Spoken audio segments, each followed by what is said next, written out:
Jamaica politics and cover. Pick up yourself because you don't know you will discover. Natalie.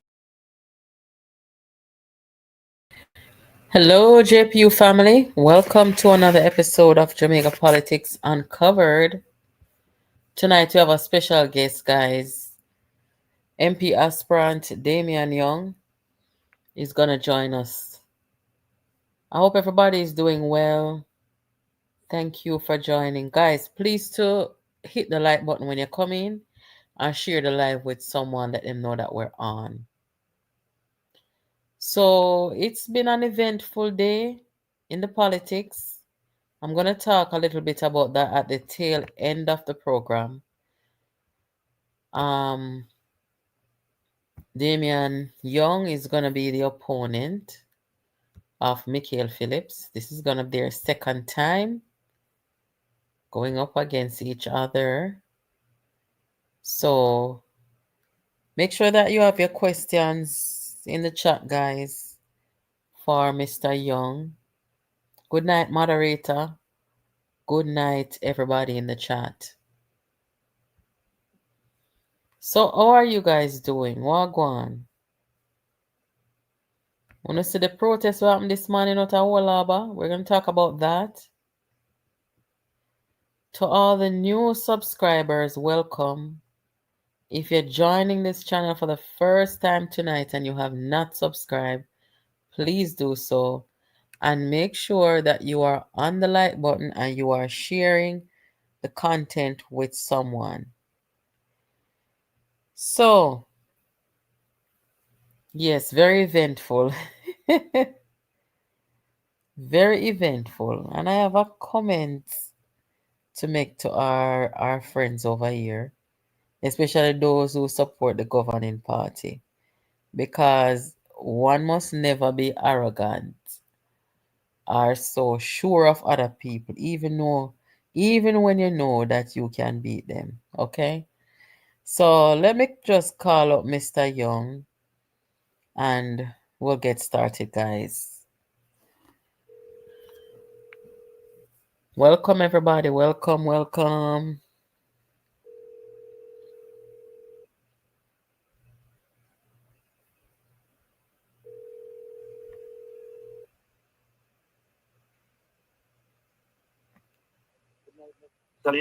Good night, Mr. Young. How are you? I'm very well, thank you. And you? Good. You're live on the program.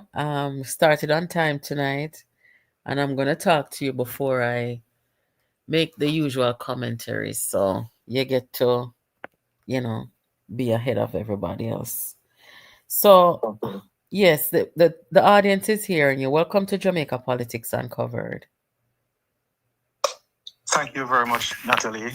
And I'm very, very delighted to be here. Good. And I must tell you, I'm a very big fan of yours Awesome. because I see you as, you know, a savior for Jamaica and Jamaica's image. And I see you as a champion for the cause where protecting Jamaica is concerned. Great. And I know you have very loyal and faithful listenership, and I'm one of them. Thank you for having me. Oh, good. Thank you. I'm glad to hear that. So I'm going to let you start by telling the people, give the people a little rundown of who you are before politics, and then we'll get into the politics. Okay, so Damion Young is my name, as you know, and I started my career as a teacher. I taught for 6 years at the Spalding Primary School, having left the Michael Teachers College in Kingston. And I enjoyed teaching. It was quite a very, very unique time in my life. But I felt I wanted to do more in terms of community development. I was the president for our local citizens association in the town of Spalding, and I felt really good when I could put on football competitions, guide some areas of the community where water rehabilitation is concerned, I was very instrumental in writing a letter to E.G. Hunter at the time. He was at the National Works Agency. I think he's still there. And wrote a letter asking him to remove a roundabout in the town and get stoplight.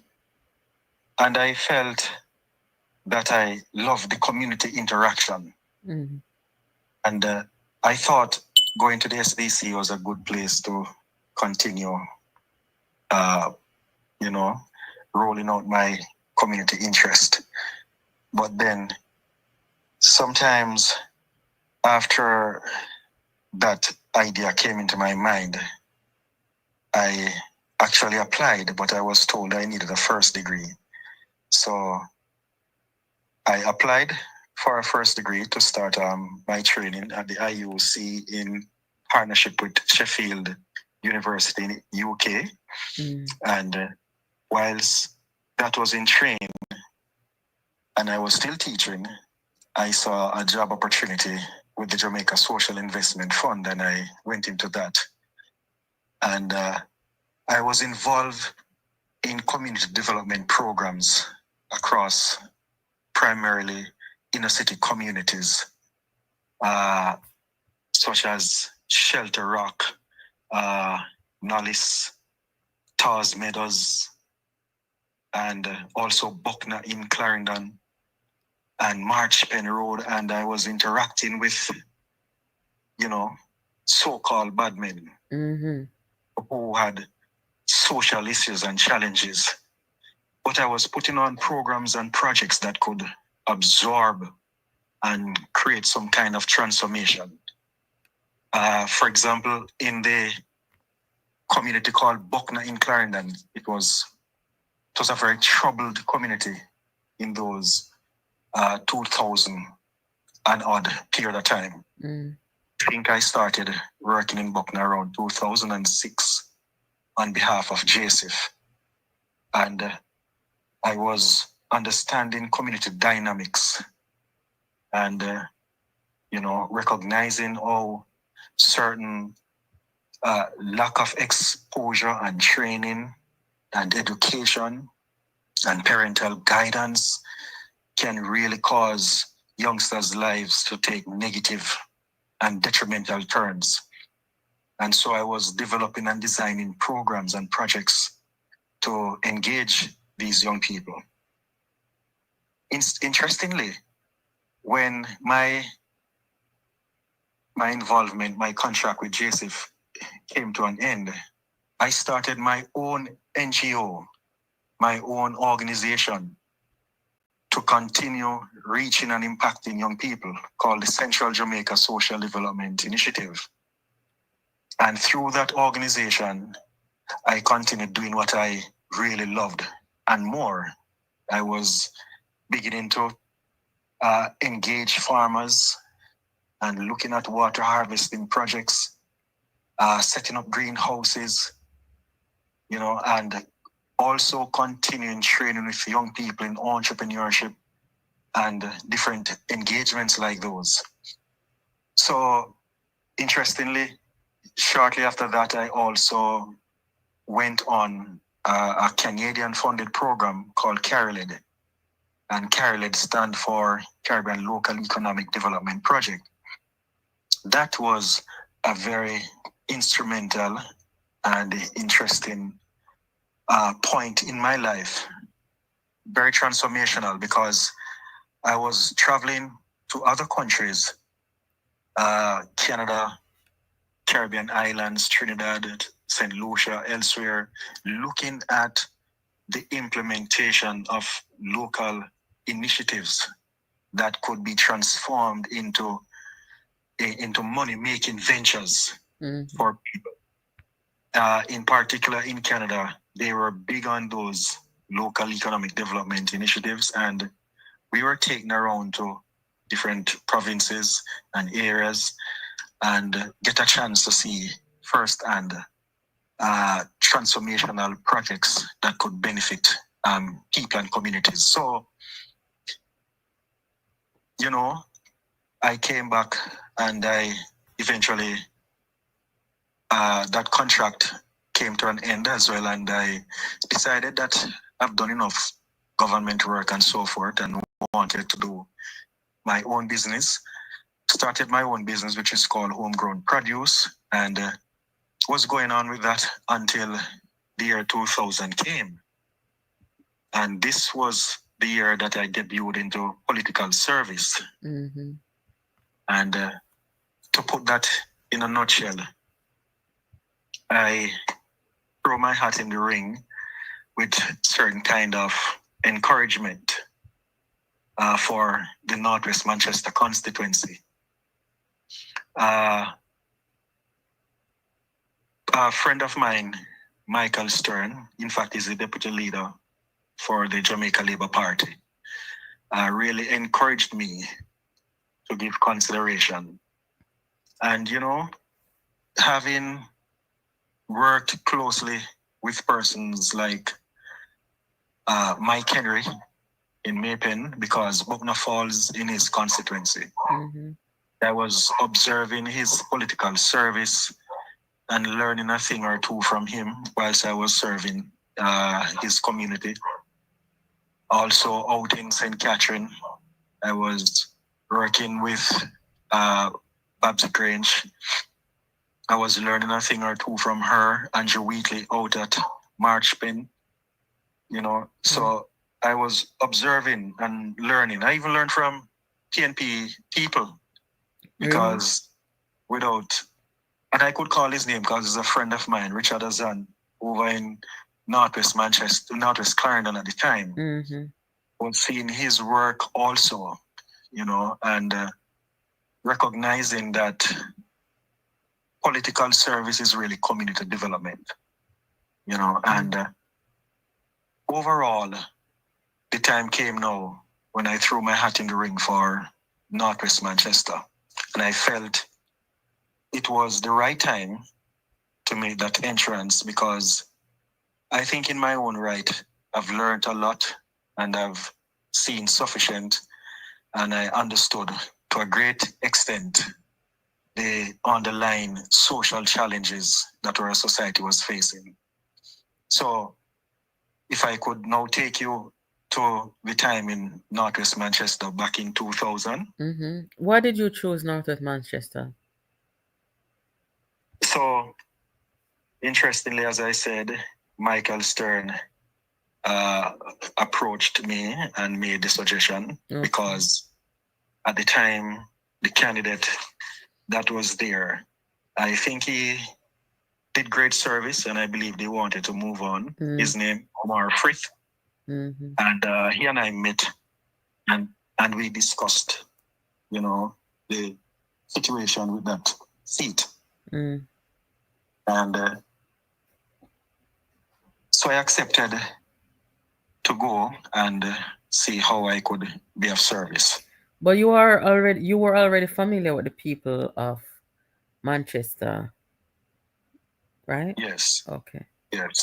Yes, because I went to school there, because, as you know, IUC, International University of the Caribbean, is there on Ward Avenue, which falls in that constituency. Right. I had friends there, family members there.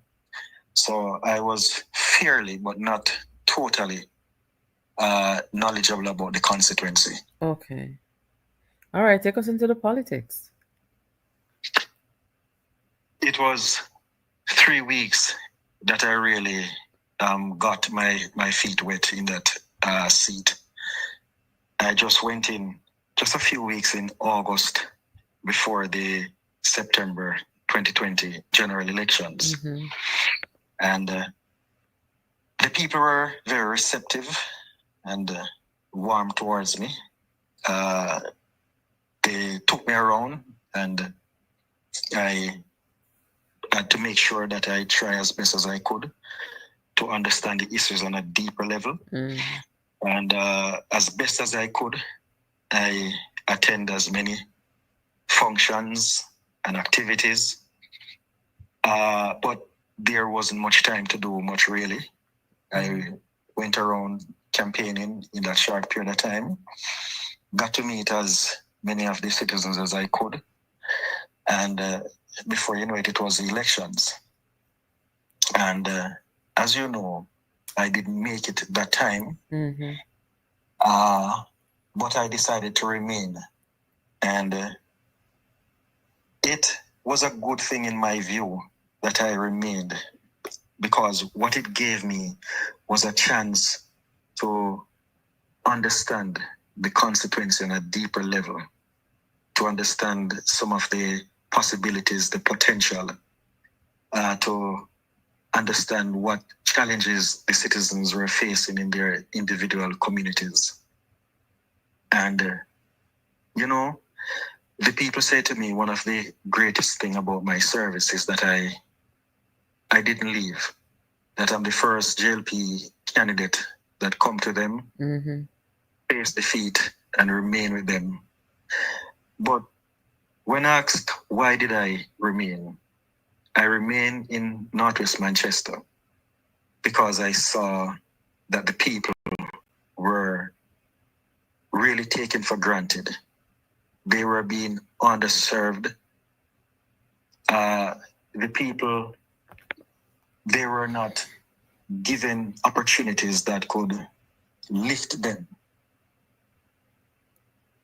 Simple things that could be done for them that would make a great difference in their lives and could transform their communities.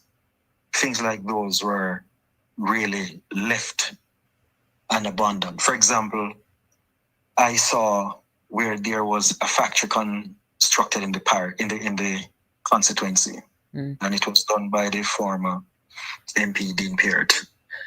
And I called him, and I think this was in about 2021 or 2022 when I was taken there by some young people to look at it.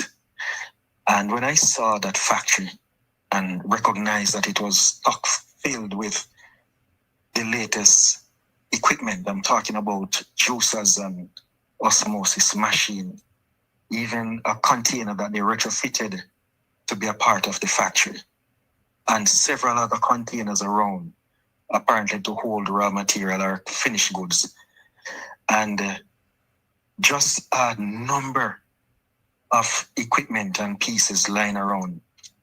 And I was intrigued by it as well.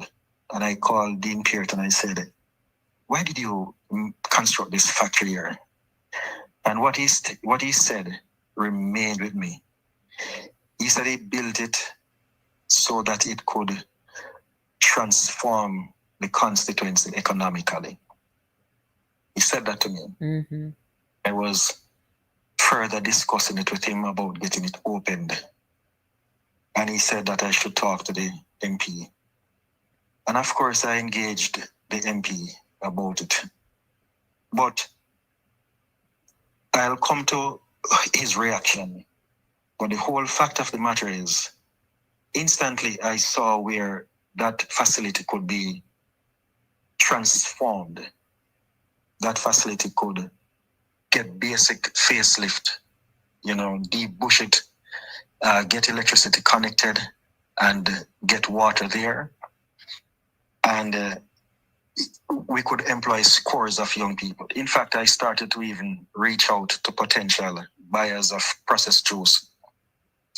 And I even tap on the door of Joseph to say, come and look at this facility. And they came and took a site visit and liked what they saw as a low-hanging fruit, something that could really get back on track. And I got the community to do a proposal, having formed a farmers group up there. And I engaged the member of parliament, as I think I should. And I said to him, this is something that I think will benefit the community. And we should work together and get it done. Let us both work together and get it done. Okay. And, the response from him is one of the main reasons why I have remained in Northwest Manchester and will work as hard as I can to make sure that he is removed. Because his response was so cold so lukewarm. And if his response wasn't bad enough, he went further to send WhatsApp messages to the head of JSIF to discourage that project. And he spoke about the messages he sent to the head of JSIF in that meeting with farmers and people. And I dare him to come and refute. And I was very shocked because, I recognize that he could have given it his blessing and just stand back and watch the project rise from the earth and become active and take credit and participate somehow. He could have said, I give this my blessing because this is necessary to provide an economic livelihood and an economic lifeline to the community and the constituency. And he never did. He found all the excuses about no water and no electricity. And he went on to speak negatively about something that he could do something about. But moving past that, I saw other ways in which the constituency was suffering. Another ways, about 75% of the people don't have access to running water. 75%? About 75% of the constituency doesn't have access to running water. In fact, the main town in that constituency, Mile Gully, up to today has no running water. Wow. Northwest Manchester, as a constituency, has been in existence from 1967. And from 1967 till now is one JLP candidate or MP we have ever had, and that was the great Stafford Horn. And overall, PNP has been in charge of that constituency for some 57 years. And in that period of time, 57 years, PNP leadership has not seen it necessary to bring running water to Mile Gully, to serve the high school, which is the only high school in the constituency, the health center, the primary school, the basic school, and the commercial district overall. Now, it is not like there is no water in the constituency. There are wells that Backside Company has access to, other wells that are on farmlands, and importantly, there is a river that runs from the foot of Cockpit Country right through the constituency called Noisy River. I know. That is up in the community called Oxford. True. Now, this river, when you go there and see it, this is a beautiful body of water just running untapped and going to waste. Raya Cobre in St. Catherine has nothing on this river. I remember days I'm hearing bodies of people being found in Raya Cobre and animals dead. Their bodies are in the Raya Cobre, fish killed at the Raya Cobre. This water here, called Noisy River, is pure, almost undiluted. It's very deep rural. Most people don't even know it's there. Yes, and many people, however, come to this river, but they come for socialization. Because you see, Manchester people, like most Jamaicans overall, are very creative and resilient. And what I recognize is that the citizens in the Oxford area, they put on little parties and so forth.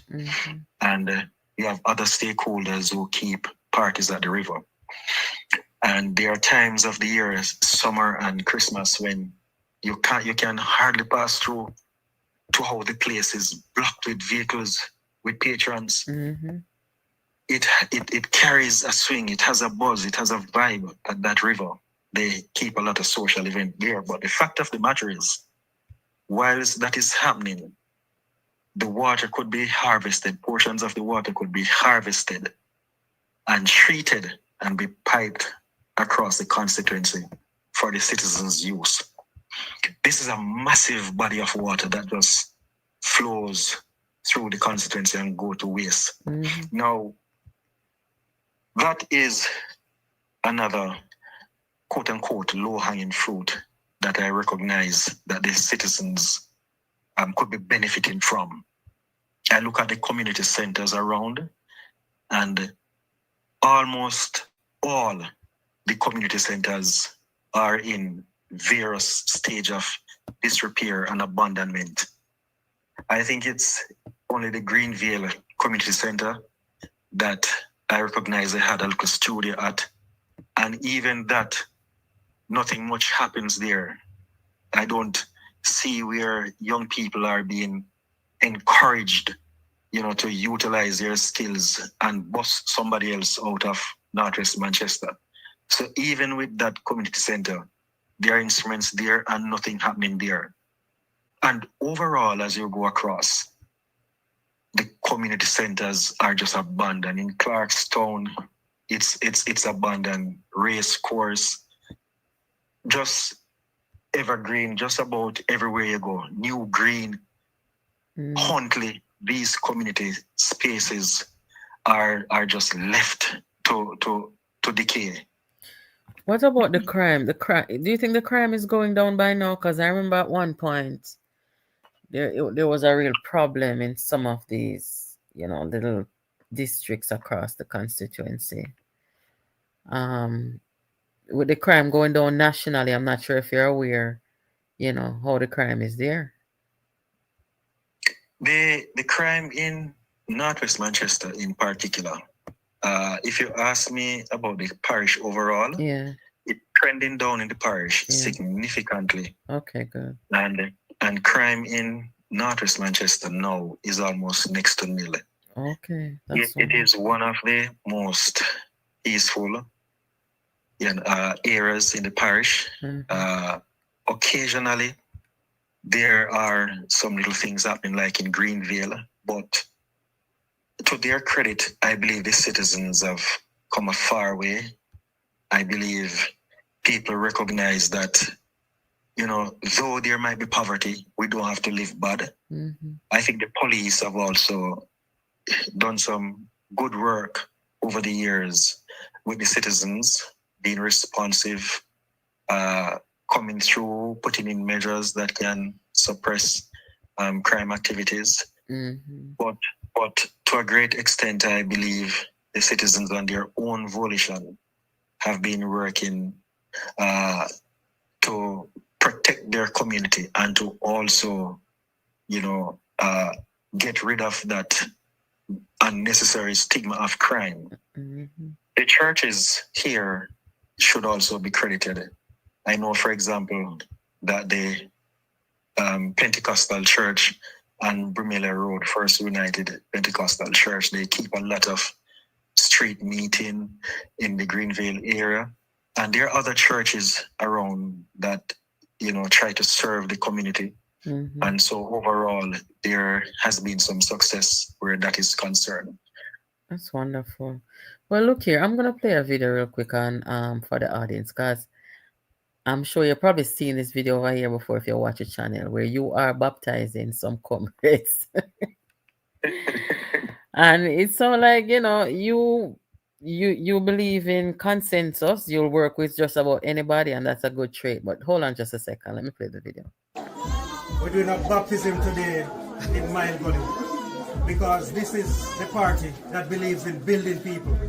This is the party that believes in uplifting people. I, Damion Young, believe in transforming the lives of people and helping people, young, middle-aged, anybody. And today, one has come over to us from the PNP, and we welcome her with love We welcome her with an open arms. Sure. Today we baptize her and tell her never go back. Never. Let's go forward. Yes. Congratulations, Anne-Marie. Yes. Surely you have a right. Surely you have a right.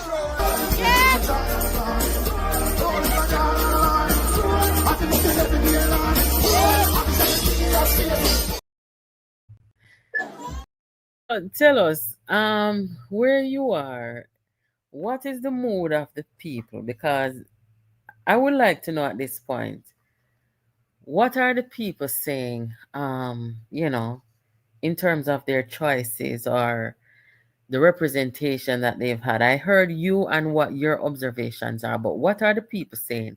PNP, JLP, and no P. The people in Northwest Manchester recognize something. They recognize that a lot of work is being done by the Andrew Holness-led administration. They see the poverty index decreasing. They see unemployment decreasing. They see infrastructural development rolling out across various parts of the country. They see the work of the administration in even making Hartrust free up to the associate degree level. They recognize that the government cares. The tax breaks and all of the other benefits, the school bus system, rural school bus system that the government is rolling out. And the people realize that, but wait, more is in this for us as a constituency. The young people realize that, but wait, more can be done for us. So I can tell you, I think the people have come to the conclusion that the current MP is lazy. He will smile and he will talk and he will come and he will buy a drink. But I think the people have come to the conclusion that a drink is not enough. And at 10,000 or 5,000 is not enough. I hear the young people saying it in my hearing, that they're not in the handout business. Manchester people them stay, so them I want to hand out for true. What they want are opportunities. Let me tell you something, Natalie and viewers. You see, when the young people in Northwest Manchester come to Job Boss office, they come because they believe that there are some kind of program or training that they can latch onto, that they can get involved. You know, let me just say this to you. When I decided to remain, one of the other reasons I decided to stay was I saw the neglect to especially the young people, the lack of opportunities for them. You know, I saw where many of them were falling susceptible to so many of the social ills around. The smoking, the drinking, you know, the teenage pregnancies. And I saw that many of them were just not able to access employment. Sometimes I didn't even know where the jobs were. And when I saw it, my heart goes out, and I'm talking about driving around, walking around, and just seeing this for yourself. And then you are getting to know them, you know, and you hear a single mother say she has her kids and she wants to be able to provide for them, but just don't have the wherewithal. Some say they dropped out of high school or they left high school without subjects, and it's just hard. So, you know, the training programs that I run, when they graduate out of those programs, you know, they tell me, say, Mr. Young, it's the first me I graduate, you know, and I feel so good. Well, on there. Sometimes even they call it the jobs boss. They call me the job boss. Ah, where I say. One of the subscribers them just put it in the chat. Yes, them call me the job boss. And you know, I wear that title, you know, with so much pride and at the same time gratitude, because I realize what they are saying to me. They are saying, you are the man that we're looking to create opportunities for us. And let me be very clear, Natalie. every morning that God sends, right from morning to night, I'm listening and I'm responding to young people on WhatsApp and phone calls about they seeking and needing employment. And I'm looking around and I'm networking with businesses and stakeholders to see where employment can come from. You know, so the training programs that I do is one thing, but the effort I put into in finding employment for them after completing the training is something that I take pleasure doing. So there is employment. There's actually jobs, but they have to be qualified, right? They have to be qualified. They have to sometimes, have a little training to say that I understand how to do this. For example, the hospitality sector. There are jobs there, but a hotelier might not want to take somebody without no training, no certificate, no experience. So I put on a hospitality training program over the How long have you been doing it? I've been doing this for the last 2 years. In fact, from 2023, yes. I've been doing hospitality training program. And from 2021, I've been doing an entrepreneurship training program. Natalie, I've trained over 1,000 young people across this constituency in those areas and others. We have trained young people, as I said, in hospitality sector, entrepreneurship, commercial food preparation, nail tech, greenhouse technology, and crop production, farming overall. We have trained farmers specifically by themselves, over 500 farmers, and outfit them with handheld tractors that you push to plow the land, because we can't find it yet to give them one of the massive tractors. We have given them forks, machine pickaxe, fertilizers, chickens, etc. I have rolled out a lot of social intervention programs across this constituency, and I've been doing it from 2021. And let me say, it's not just because I so want to win, but it's because I see the need and the concern amongst the young people and realize that I can do something about it, and I do it. Nobody didn't say, go and do this, or you can do that. And neither has the government, because as you know, caretakers cannot really spend taxpayers' money. Right. And government don't give me anything to say, train these people or to do this or to do that. It has been through partnership, my own personal sacrifice, and seeking support here and there. For example, the hotels around the parish they might have offered me their space to conduct the training, and I ask of Hartrust to come in and train these people and provide them with a certificate. Okay. Both in housekeeping as well as the entrepreneurship training programs. And sometimes in the hotels allow their spaces for the on-the-job training after they have been trained by Hartrust and others. Sometimes the same hotels turn around and employ young people from the cohorts. It's a pleasure sometimes to go to the hotels and hear them calling out and saying, this is where I am now. This is where I am now. And tell you what they are doing. And you see their lives being transformed. You see their faces take on new meaning, new interest, new vibrancy. And you feel good for them and realize that this is a young person who is moving their lives in the right direction. You look like your people them over here. They must talk about the scholarship. You give them scholarship too? Yes. Okay. You see, I believe, that education still remain one of the greatest hurdles in overcoming barriers in, being successful in overcoming your struggles. Education still remain one of the greatest barrier breaker and your key to success. Mm-hmm. You can find yourself in dire poverty, but you get some education one way or the other, and you can fight your way from there onwards, because you might become literate or numerate, or you have certain knowledge about how certain things function.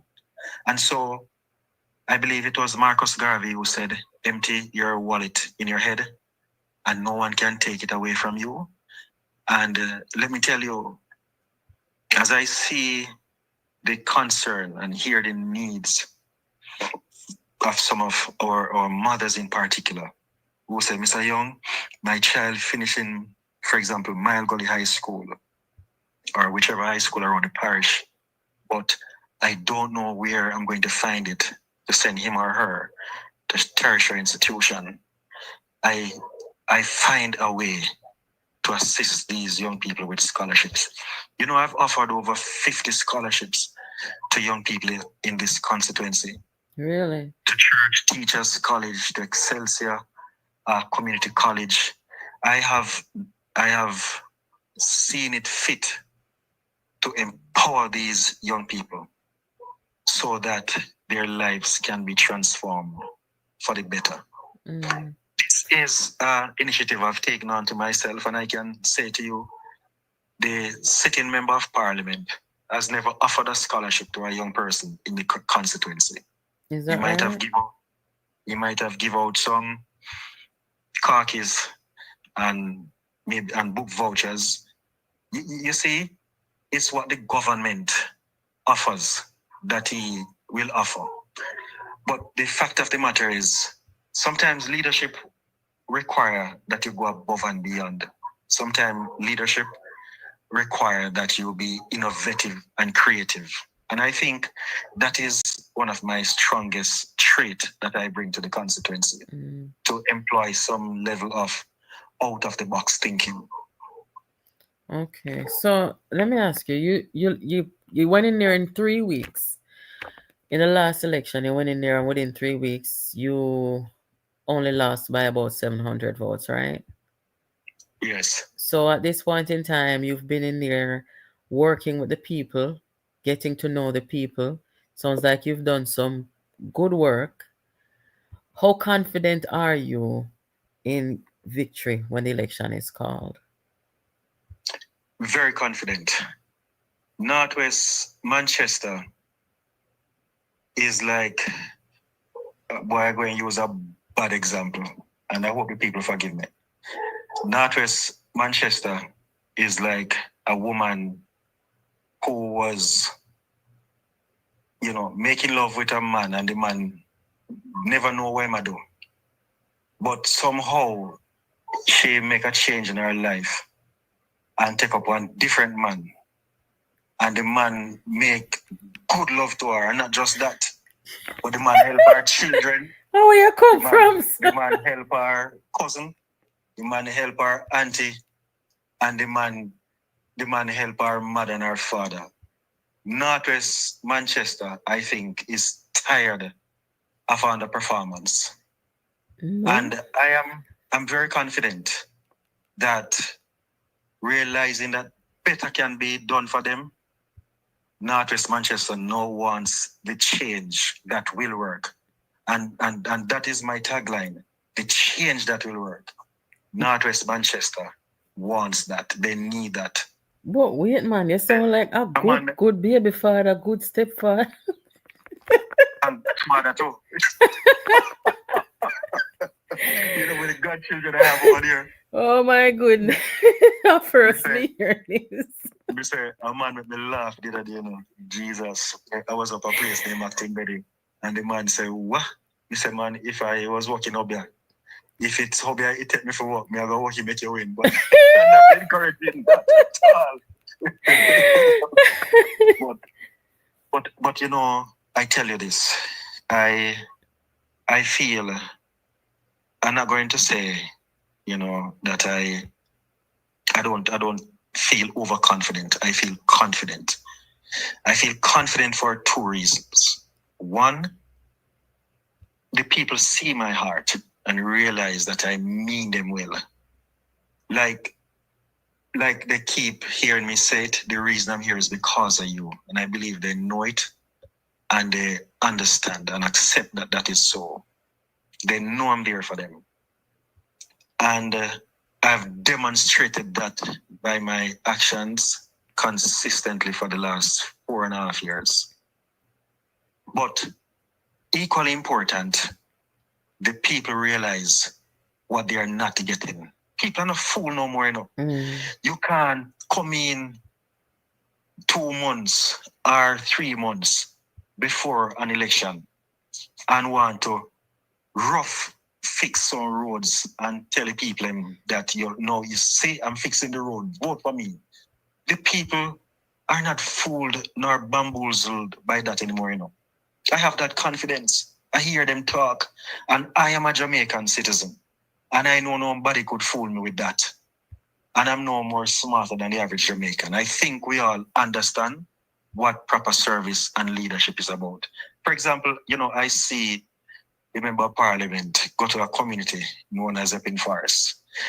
And if I am telling you anything except the truth, you can have one of them call you right now, or you call up there. I think it was about earlier, about January or so, him go up there and scrape off a section of the road and patch it, and went on social media, it looked like the same night, and start to talk when him fix the road and fix Epping Forest Road at X amount of millions. And I don't think 3 weeks passed good. I don't know if it's a heavy rain shower fell or what happened, but I hear the people start to cry foul and they lamenting the condition on the road. And I drive up here, and believe you me, as God shine his sun and his moon. And when I saw the road, I couldn't believe.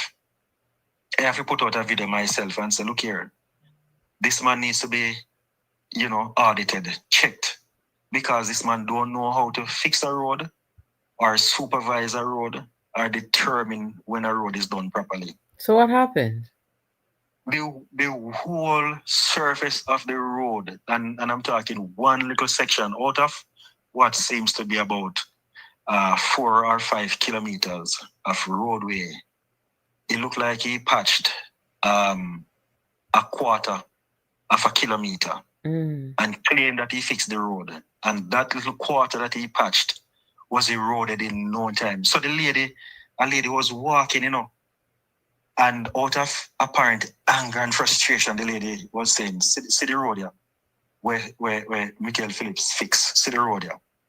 And by the time she make a couple of steps go down the road, you see she almost fall over into a pothole.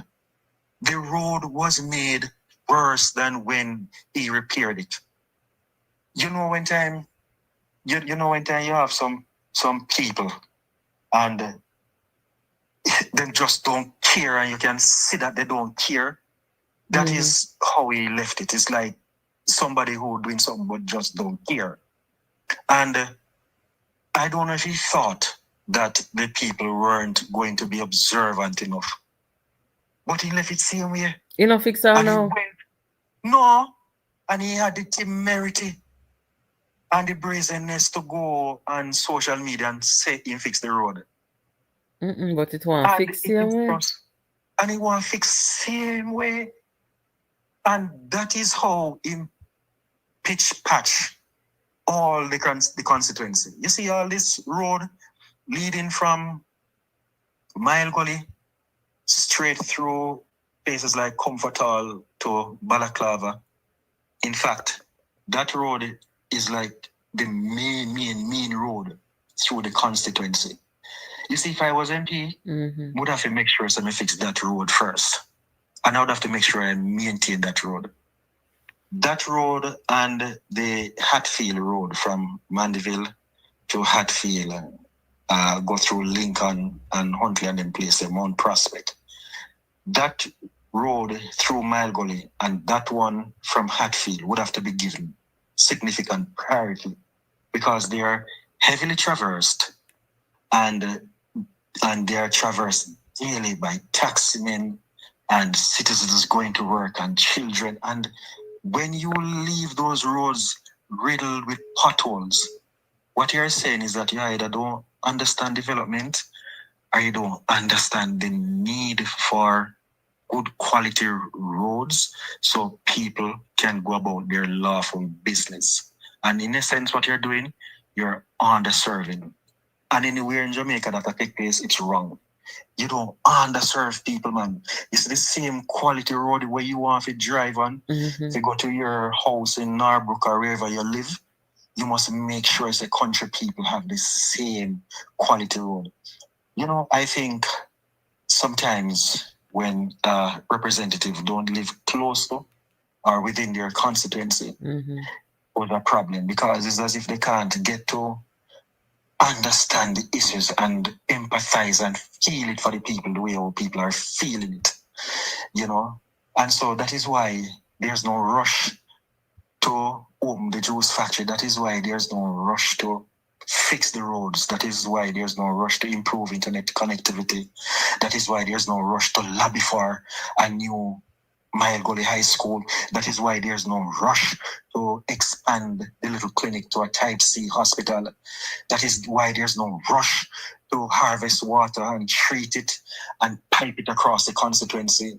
And these things, they matter. And I believe the people realize that better is there for them.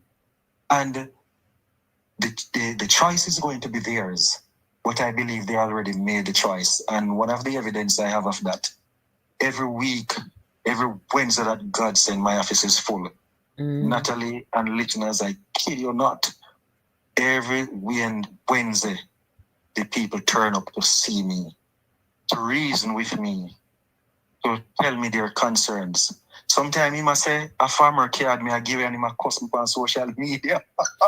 So no, the people I'm coming to you every day, that would have given you an opportunity to come up with, a plan. What is your plan for the constituents? Because you seem to know all the issues going on. So it shouldn't be hard for you to, have something ready for the people. Because even the running water issue, I can't believe that that's still a problem. I mean, I know it is, but it's just unbelievable.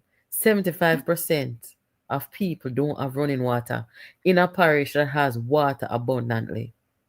Yes, and I might laugh about it that because him really went on social media because him, say I'm giving away farmer card and whatever you want. I had to go and correct him and say, no, it's not that I'm really giving away farmer card, although I'll beg a few from a neighboring friend or MP or so. But apart from farmer card, there's a greater issue that the young people are facing. The issue of lack of opportunities.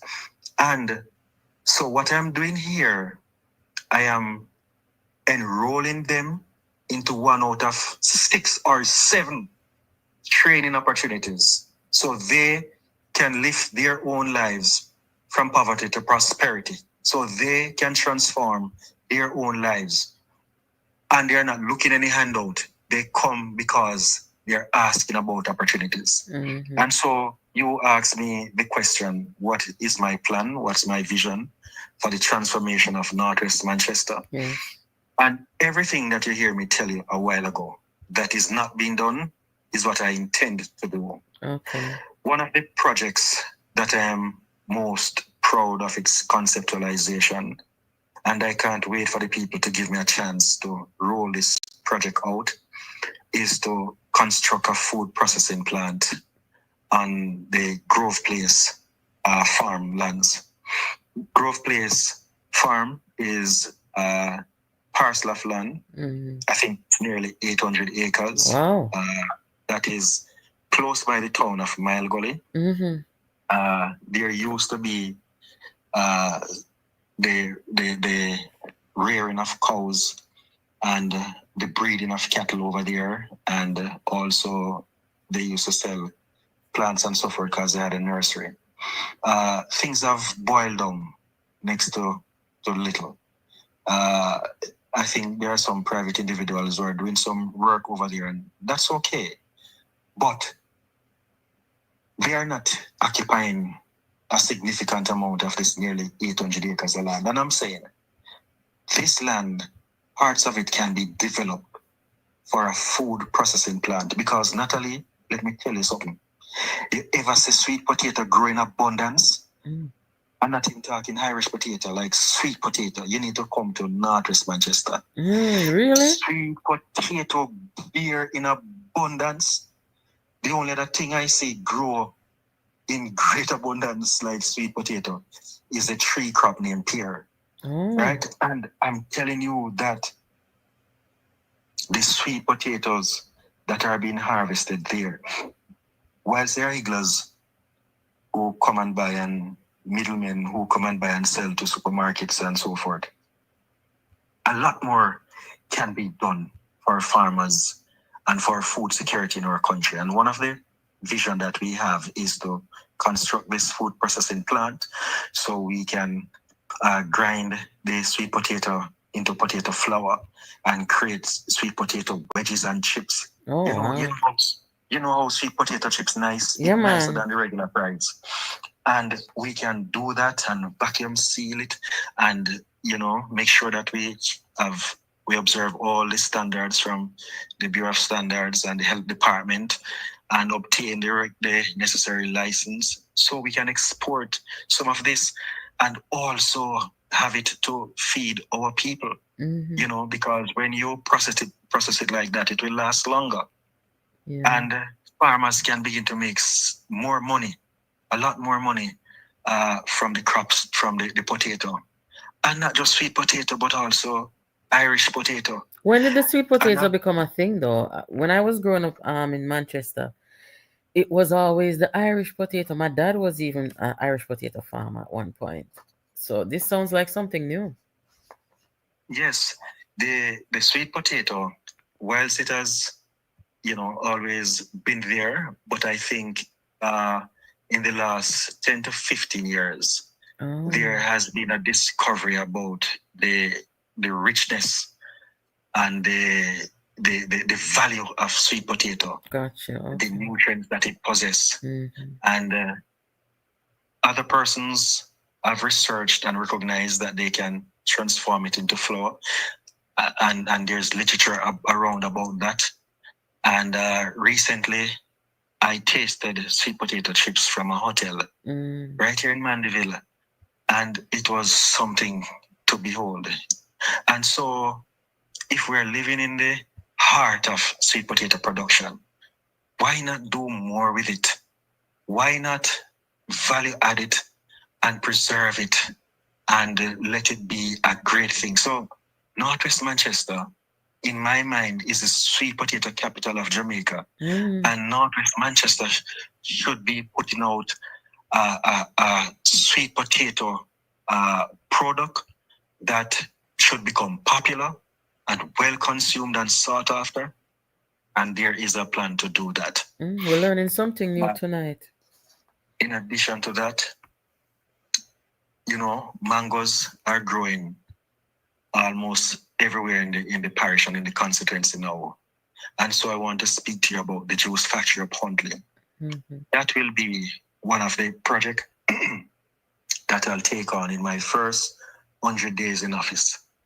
I envision, I see the young people are working at them white coverall already, I see the young people working in their white bibs and outfitting on their, their white caps on their head. That I was training a group of entrepreneurs, and I had to send them down to St. Elizabeth, to RADA, where RADA had a processing institution, a section of their premises that they convert, into a kind of kitchen. And that's where I had to send them to go and learn how to make natural juices and how to add the preservatives and things like that, from various fruits, all the way down to St. Elizabeth. And we have a juice factory up here in Huntley that has so many equipment inside of it. And so I envision ensuring that we replace what has rusted and is of no use, refurbish the place, ensure that there's all the necessary amenities, and ensure that it also pass all the necessary tests and evaluation that it should meet, so that that can become a juice factory for the country of Jamaica.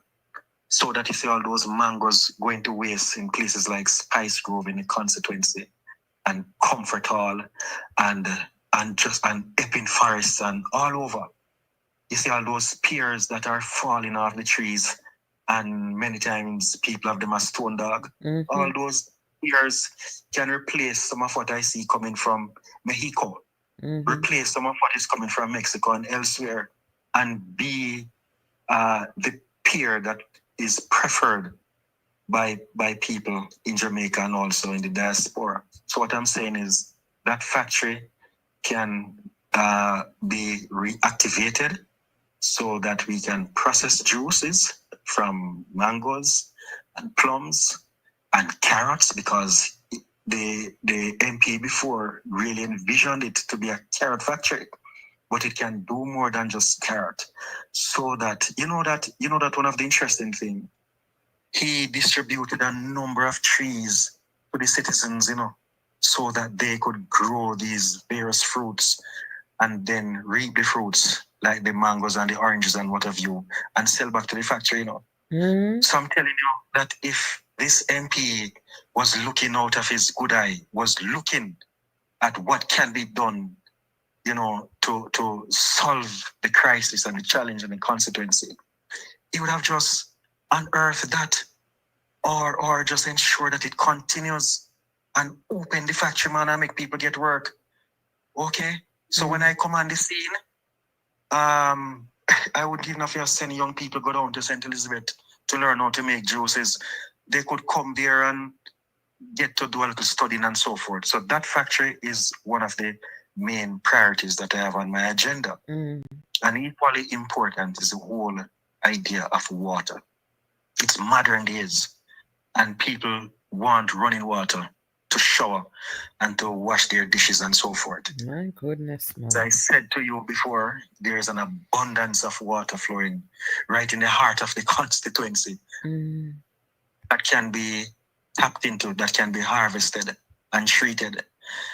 You can imagine that a food franchise past Mile Gully and gone all the way up the hill into Christiana to go open a fast food chain, bypass Mile Gully, because there's just no running water in the constituency. That's terrible. And I'm in the town of Mile Gully, and I'm saying we can do more for the people.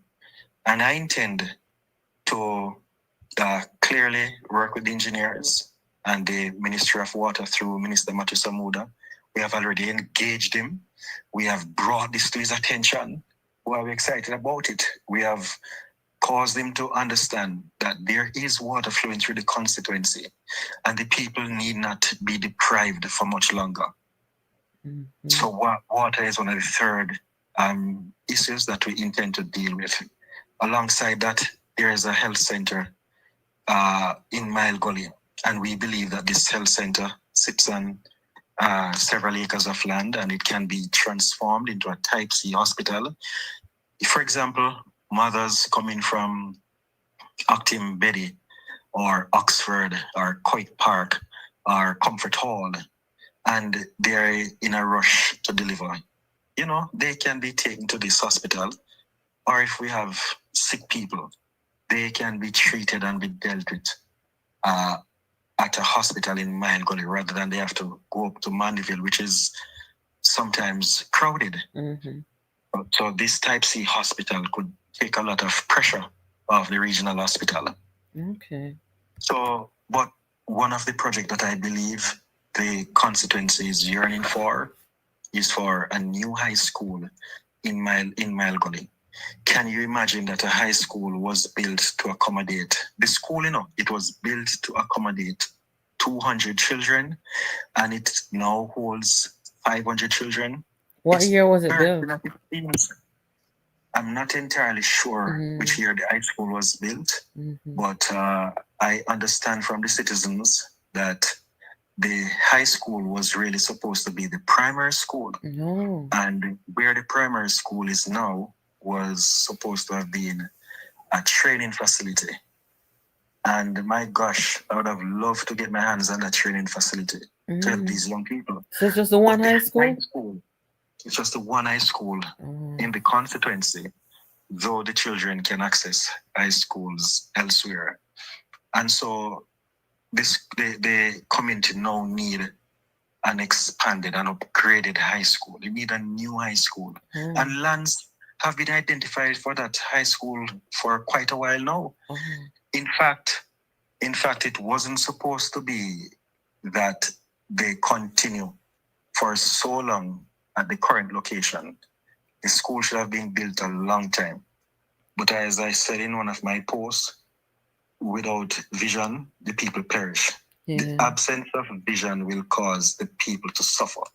Is that something that you could take on, building a new high school? It's something that I could lobby the government for. Okay. It's something that I am going to be paid to represent the people. So I would have to articulate, knock on the doors, visit the Minister of Education weekly if needs be, until they understand that the high school needs to be done now. Okay. So the people need the high school. It cannot continue for much longer that the school built to hold 200. It has to continue catering to 500 children. And is it a shift school though? No, it's not a shift school. Wow, that must be hard. So, it's quite a challenge. So those are some of the immediate plans. And of course, the roads need to be fixed better than how they are. Some of these roads, from they were constructed, they never see asphalt again. They never smell asphalt again. And they need to be upgraded. I hardly see this in some places now. But I don't know who the MP uses as contractor. Because whoever use, they will come and they fix this pothole, and 1 foot up away or 6 feet away, there's another pothole, and they don't see it. They miss it and go somewhere else to patch. And so the road, though they say millions spent on it, it looked like nothing is happening. It's like I saw this, man. I was going through Comfort Hall, and I had to stop and look at the road and shake my head, because they came and they asphalted and covered certain potholes, and they leave out some. It's almost like you're wondering if they think some of the potholes are labor right and some are PhD. No, but this person who commissioned the work supposed to monitor to make sure it's done properly. Yes. That's all. What you don't want for yourself, you're not allow it to happen to others. Many times I'm going through that area, as I said, it's heavily trafficked. And you have women traveling alone. By the way, the place is dark at nights. There are no street light. From a certain section, having exited the town of Mile Gully, going towards Balaclava, there's almost no street light. 1 and 2 through Comfort Hall, main area of Comfort Hall. But you have some areas that just no light at all. And I'm saying, not only is there no light, but the road's riddled with pothole. And many times I see people punctured, mash up their rims in that area. I remember one day I was coming through from a funeral, and I had to help a young lady. She didn't just burst one tire, she burst 2 tires. My goodness. And so even though she used a spear, she was still stranded. We had to go and get somebody in the town of Mile Gully to assist her so she could continue on her journey to Kingston. It's awful. And I'm not exaggerating. And I really feel it for the citizens of Comfortall in particular who have to use that roadway. And I'm saying right across the constituency, it's more of the same and a lot more can be done. Because you know what? When my time comes, and I'm optimistic that the people do the right thing, I'll seek to fix the road in phases. Every year I fix a certain portion. Eventually it must get done. And there should be a kind of maintenance schedule. I hear the Prime Minister allude to that. I think this morning, you have to also maintain what you're fixing. So those are some of the immediate plans and strategies that I have. The primary schools around, basic schools, in particular the primary schools and the one high school, I want to see them upgraded with technology, smart boards, the children having access to laptops or computers, the internet system really functioning and not just a wire running over there. The community centers, something happening. I was saying to them, my plan is to ensure that every community center is used for something because the elders of the past, they invested, they built. The truth is, Northwest Manchester has the most community center in the parish of Manchester. When I look around and drive around, I see more community centers constructed in Northwest Manchester. But they're all closed down. The elders did their bit, made their contribution and gone. The current man that is there not seem to realize that these community centers are not supposed to be showpiece, but they're supposed to be active, well-used public spaces. Okay? So you should be having some kind of housekeeping training in one, some kind of after-school program for the children somewhere else. You should be having some kind of computer repair program at another. The music program that is at Greenvale should be upgraded so you really have something sensible going on there. Some kind of agriculture training program, some kind of entrepreneurship program, because these things, I'm struggling to do them. We have to do the entrepreneurship program online because there's no facility really there to accommodate us. And as I said, we have to use the hotels for the housekeeping program, the hospitality training program. And I'm saying these centers, they shouldn't be taken over by Wasman. Come on, man. So look here, are you having like town hall meetings with the constituents where you're telling them, why they should vote for you? I mean, some of them already know because they might come to you.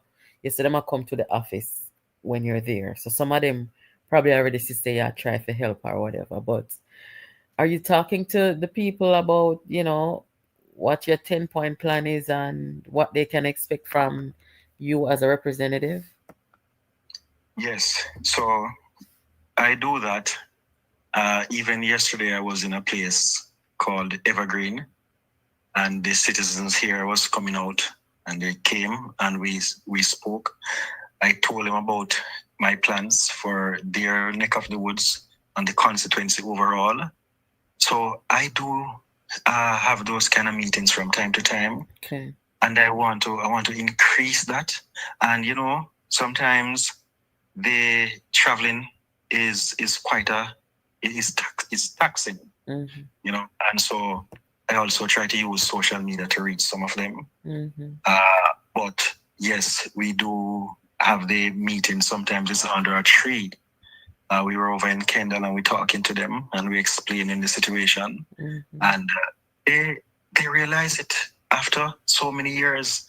The citizens tell me that, boy, they don't seem to have a member of parliament. Nobody seems to remember them around there. When you walk on dirt road, they realize that's who they're talking. Why should dirt road be existing in 2025 in a well-populated community?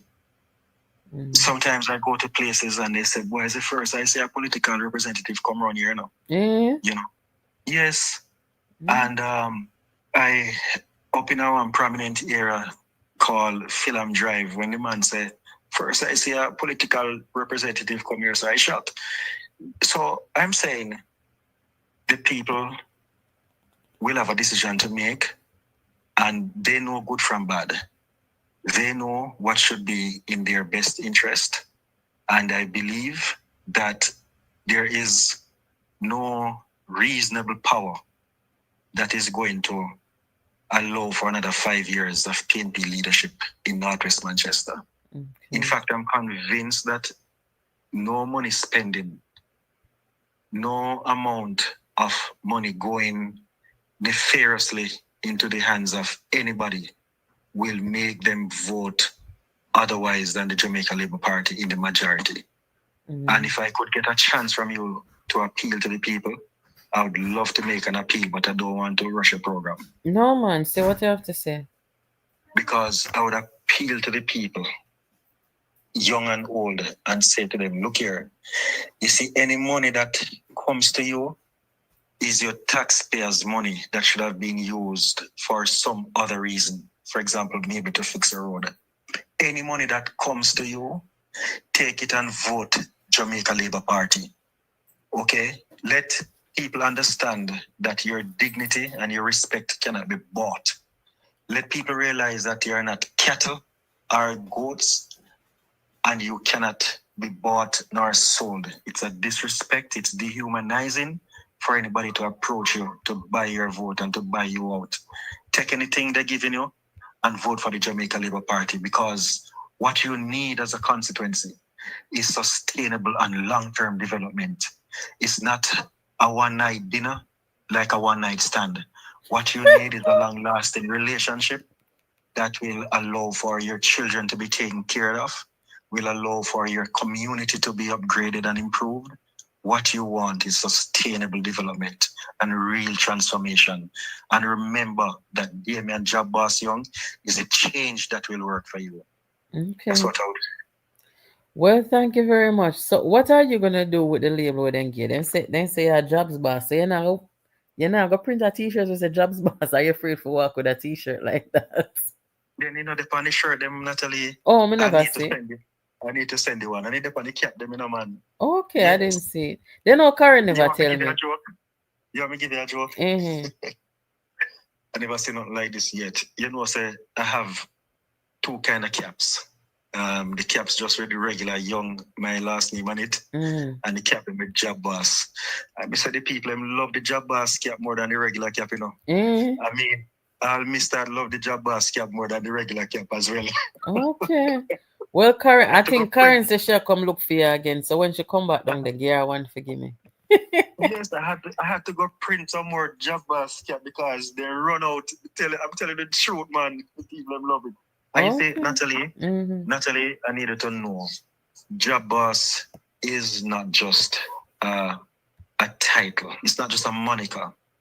Job Boss for the people, especially the young people, is a symbol of hope and transformation. I myself believe in the concept of Job Boss as a change, an agent of change. Job Boss for the people is an agent of change. And the people don't just want change. They need it and they deserve it. But they need a change that will work. And I am for the people, that change that will work. And it's not just talk. It's action. It's daily action. Daily working for them. Daily knocking on doors to see where they can get an next employment. Hey, Natalie, say, I find job for a woman, and the lady get the job at the hotel, and was doing so well. And the lady, I don't know what she and them have, and she leave the work, and come back to me for your next job, And I'm in the process of looking job for the lady again, They know that I will search high and low and seek it for them. As long as it is there, I will look it for them because I really care. Because I know what it has been like without a job. When my contract ended at a particular place, I had my bills to pay and I was stranded. I needed a job. And, at a stage in my life, I said, I'll start my own business so that I don't have to, suffer for employment anymore. but I know what it is like to be without a job. And that is why my burden for them and my concern for them is a genuine one. Okay. Well, thank you so much for stopping by. As a Manchester woman, I always want to see the best representatives in the parish to, develop just the not just the parish, but also the people and of course the young people. So I wish you good luck. Um, Come back anytime. The people in the chat say you must have more town hall meetings. Yes. Yes. So Yes. take good care and thank you so much for stopping by. And thank you for having me. It was a pleasure talking to you. Yeah, I've been man. listening to you many times before. And God bless you. Keep up the good work that you're doing. Have a great night. Thank you. Same. Yes, guys, Northwest Manchester. Thank you guys for participating. Some of the people them from Northwest are here. I've been reading all your comments. Jobs boss, Mr. Damion Young. So hold the phone line. Look at that. Hold it. Guys, did you all see the protest today that took place this morning early out of Olaba? No, the PNP did not announce this protest. But of course, yesterday, if you were here, you would have heard one of our subscribers call and say he was just letting me know that there's going to be demonstration this morning. So I got the videos and I was looking at it and just want to say something about it. Ever since 20... Oh, when did Bruce Golden step down again? Remind me. The PNP has had a pattern. Every time there's going to be an election, there's a demonstration. I'm going to understand that because you really don't need to do a demonstration preceding an election. Just, make your best case to the people. Thank you. During the time when Bruce Golden was going to step down, the PNP went on this bus tour / demonstration around the country. And that wasn't so bad because it was inevitable that the PNP was going to come into government after the JLP had their prime minister step down and stuff. But then they continue to follow that pattern of demonstrating preceding an election. We saw it even in 2020, and the demonstration is always about corruption. And now we're seeing it again. So it's like, I don't understand why there can't be a different way. Guys, me soon come with the phone, I come. There has to be a different way to go about the politics because right now, me not really see, me I watch the body language of the people them over Olaba. The people them who are sell out there, the people them who are pass by, the people them not really pay no mind. I just the people them where them bring out there, but the people them not really receptive to the protests and the countries in crisis and the fear mongering, and it is so unnecessary. And that's why, in my opinion, the protests flop. In addition to that, we are months away from an election. You should have the whole town, you should have the whole place out there. But you didn't see as many people as you should see as there's an election on the way. That being said, now, the video that was posted earlier, in that video, I made a comment about what the PNP is planning to do and what the JLP should do or should not do. So the PNP is planning on going around the country because, the PNP base has dwindled because of the internal warfare with Rise United. So they're trying one last desperate move to try and get back the base, which we haven't seen in many years since Rise United. You don't see the PNP look like this. The JLP can still bring out a base looking like this, you know. But I have not seen the PNP been able to do this right here since Rise United and the PNP problem. So with the protests now that they're planning to do, they're planning to just do these pop-up protests, meaning that they're not going to announce them. They just pop up, you know? And what the JLP needs to do now, and I said this in the video, I'm going to say it again. And the reason why I say it again is because I see some of our subscribers, them over here, JLP subscribers, they're trying to say, nobody now listen to the PNP. The government no need for argue with the PNP.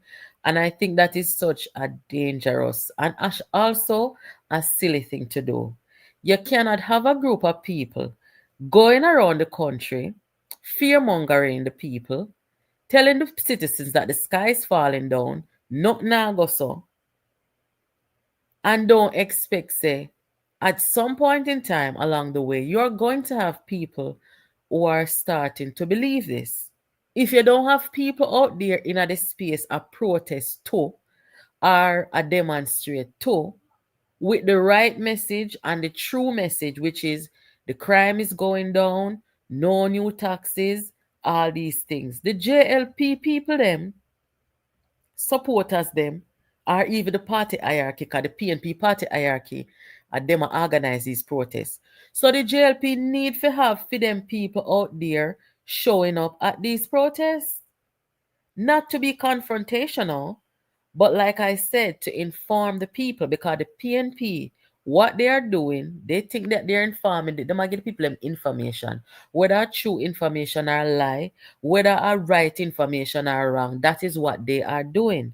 So why would the JLP sit down and let the PNP go around the country telling the people them all manner of things and not have opposition to it? That doesn't make any sense.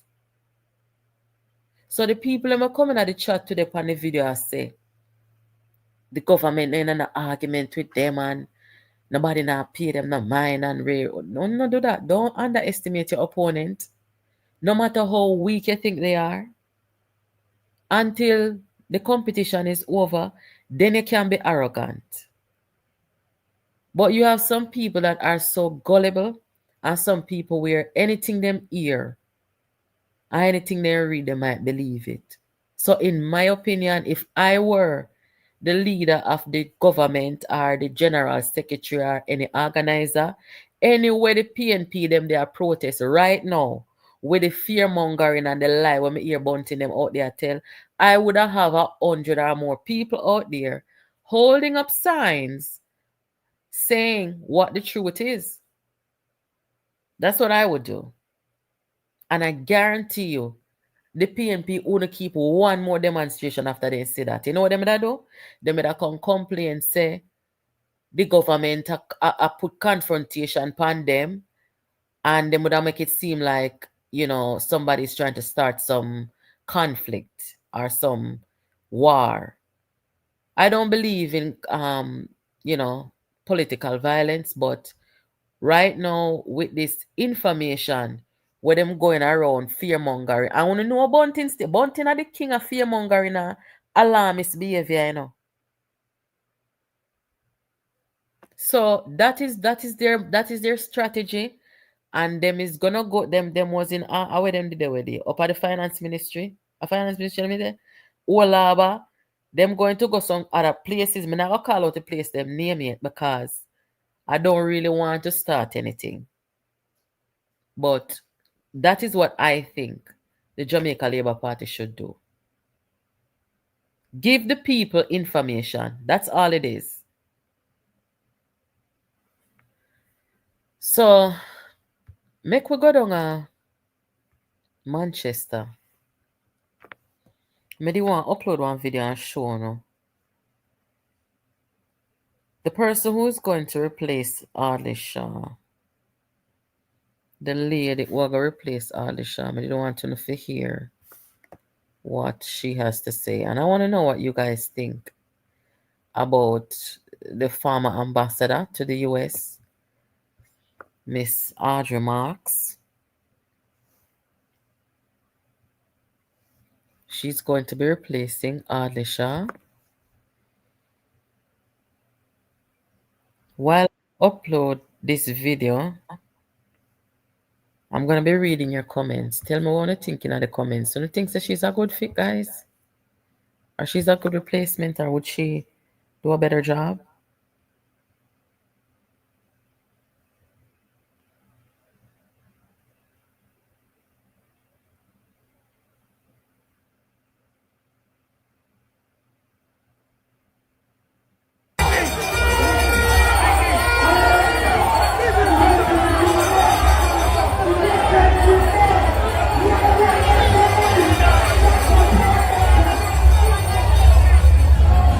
Campaign. Come. Yeah, sell out. Come, make way. No, but no, we don't call out people, you know. Don't call me out. No, we don't do that. But hey, look here. You see, our party. Our party is for everybody. That's right. Everybody. What I like to say about the Jamaica Labour Party. When the Jamaica Labour Party win, Jamaica wins. Yes. Not some set of people are. Everybody win. Jamaica win. And that's why we say choose Jamaica. Because you choose Jamaica, you choose the Jamaica Labour Party. When the Jamaica Labour Party win, everybody win. And you can see it.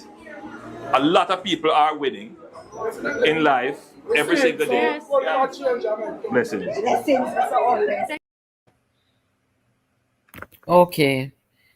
Let me just play what she said and then I'll go through the comments real quick.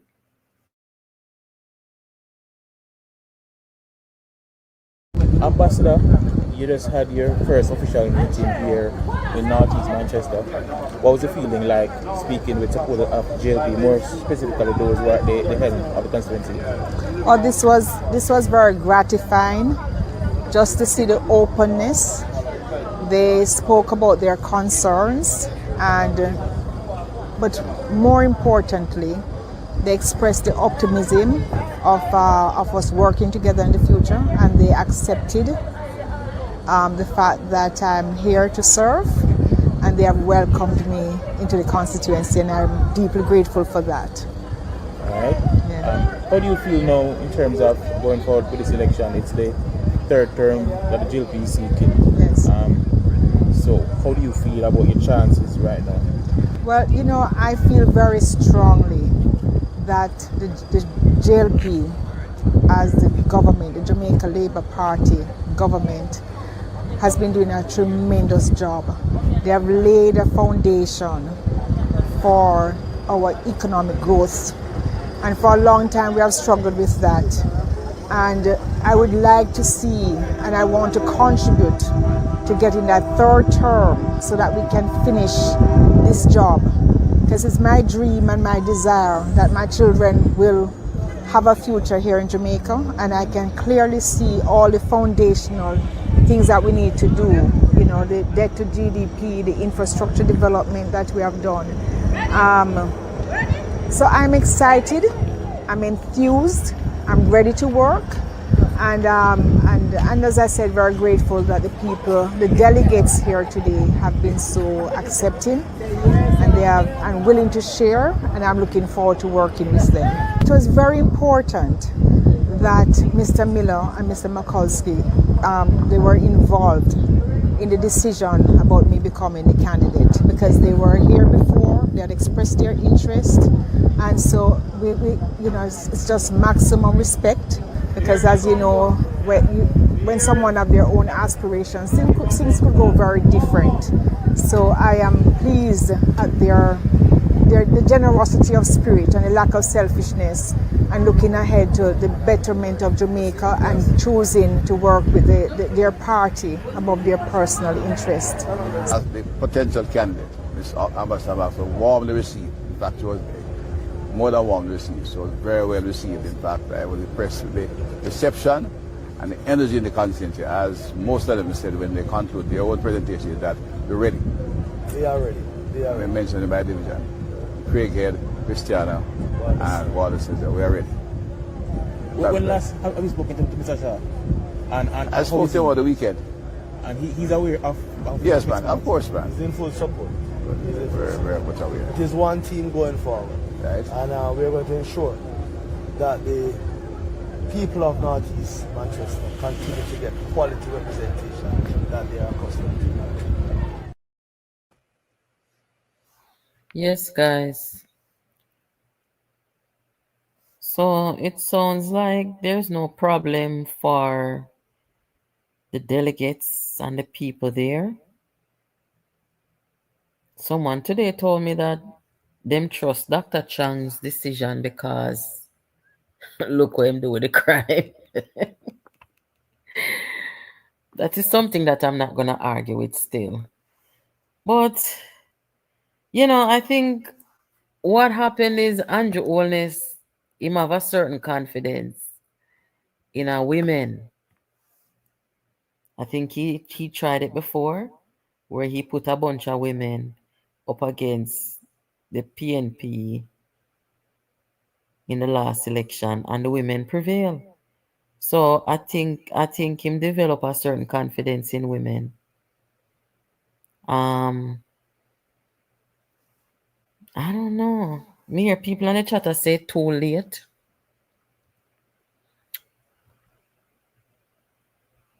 How are the PNP candidate?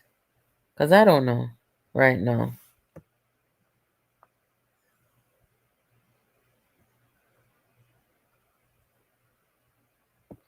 Very good interview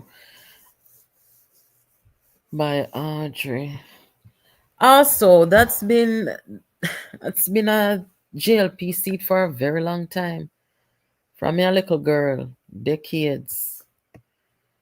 So I guess it probably felt like a safe thing to do, But we have to just wait and see. I'm sure she's going to, try to prove herself and do what she needs to do.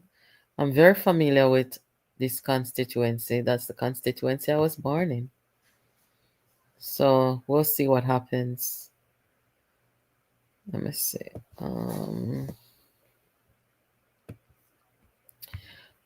Wint again?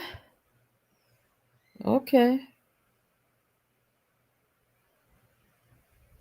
I think the PNP is very confident, because I've heard some local talks about it, and PNP said them confident. Hold on a second.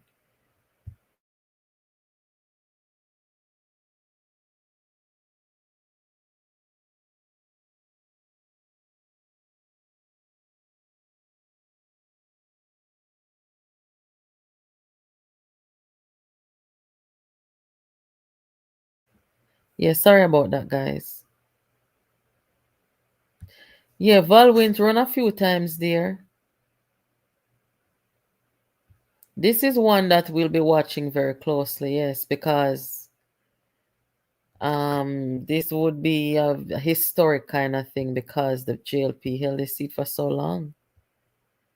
But we'll see. Is anybody else wondering why one of the councillors them never get to represent?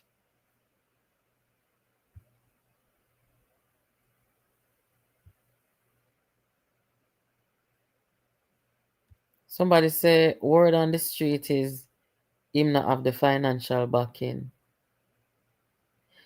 Well, the PNP never really, as far as I know, the PNP never really put too much effort in this constituency over time. Every candidate will go there. Them not really, you understand? Even in 2020, candidate that was there 2020, I think I must say Central Kingston, them it sent him from. I think he did his best, but Anyway, guys, that's it for tonight. We'll talk again. I want to thank Mr. Young for stopping by, and thanks to you guys for sticking around and participating. I want you guys to check out the videos that were posted today. Somebody got them if you ask.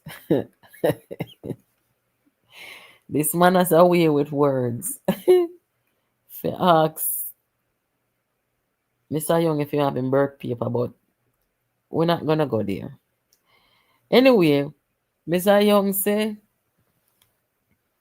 no impotence, no one night stand for the constituency. Who did hear that, guys? No impotence, no one night stand. Him say, I'm the best baby father, the best stepfather, and the best godfather.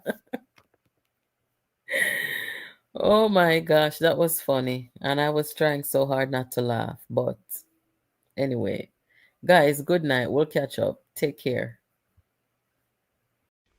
Jamaica politics and cover. Pick up yourself because you don't know you will discover. Natalie.